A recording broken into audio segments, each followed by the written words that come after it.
way to the east of Judea were some wise men who studied the stars. "How bright the stars are tonight," said one wise man. "Look at that star," said another, as he pointed to a star that was brighter than all the rest. "That must be the one we have been expecting," they said. "It's a sign from God. God is trying to tell us that the King of the Jews has been born."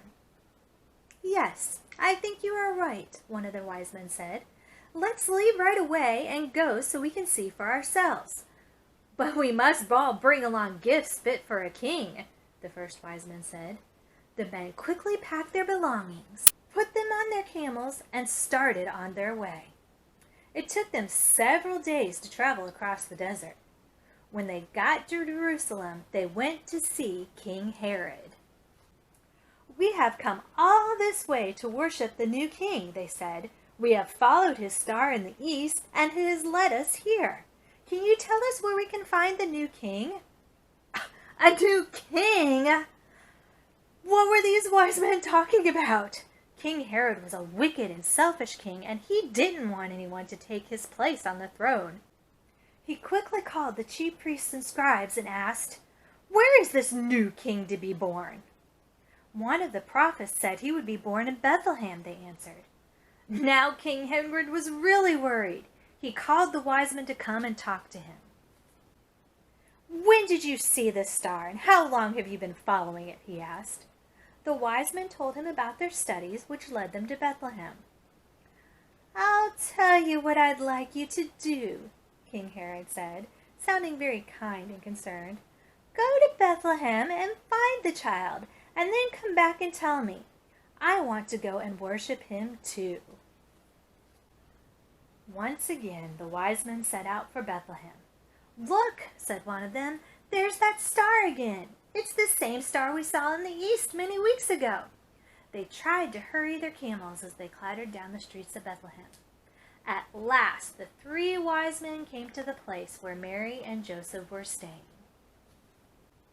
When they saw baby Jesus, they fell on their knees and thanked God for him. Then they gave their gifts to Jesus. There was gold, frankincense, which was burned on the altar, and myrrh, which was an herb. All these gifts were precious and very expensive. The wise men wanted to give Jesus their very best. That night, the wise men had a dream. An angel told them not to go back to King Herod. He wants to hurt the baby. "Go home a different way," the angel told them. So the wise men obeyed. Not long afterward, Joseph also had a dream. "Go quickly to Egypt with the baby and his mother," an angel said. "King Herod will try to kill baby Jesus." "What can this mean?" asked Mary in great alarm. "Why would anyone want to kill baby Jesus?" "I don't know," said Joseph, "but we must do as the angel said, and we must hurry."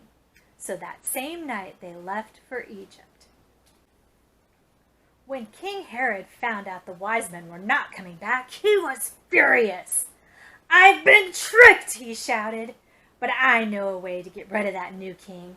And he ordered the soldiers to kill all the baby boys who were 2 years and younger. What an awful thing to do. But remember, King Herod did not love God, and he thought nothing of doing wicked things. Baby Jesus was safe in Egypt. God took care of his special son. When King Herod died, an angel of the Lord spoke to Joseph in a dream. The angel said, "Get up and take the baby and his mother back to Israel. Those who are trying to kill the child are dead." So they went back and lived in the town of Nazareth.